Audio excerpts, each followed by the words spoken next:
So today I'm in Ramle. I don't think Ramle makes it onto anyone's bucket list, but it's a really important city. For about 300 or 400 years, this was the capital of the area called Palestine. And there's a good reason for it. It's really the center of the country, and it's kind of a twin city of Lod.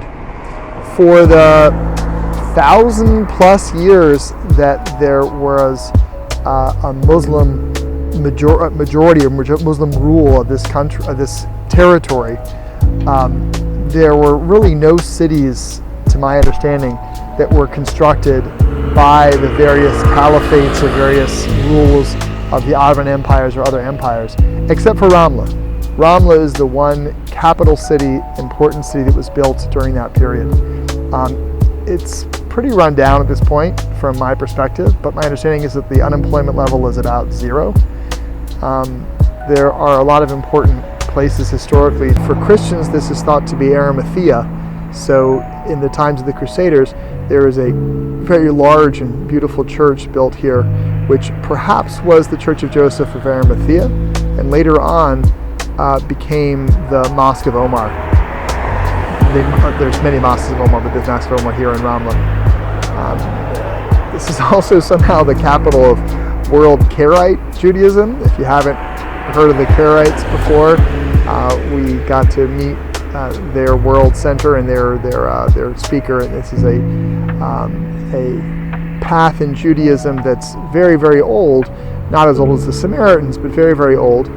And it identifies that the rabbinic tradition, the normative Orthodox Judaism and conservative and Reform Judaism, has erred by accepting something rabbinic as being somehow godly, and that they have their own traditions in terms of how to interpret the written law, but that their interpretation is simply an interpretation.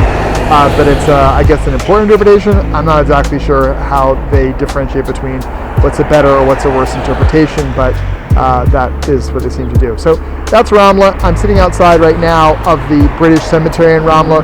Why is it here? Because Ramle is also the home of St. George, the patron saint of Great Britain, the dragon slayer. These are the pool of arches underneath the city of Ramle. Francis, you want a cameo? Sure. The Pool of Arches isn't really a big place, but it's pretty cool. And at the end of a hot day, it's just nice to come and paddle around. Fun thing with kids. Probably allocate maybe an hour for the whole thing, start to finish. Assuming there's no wait to get in.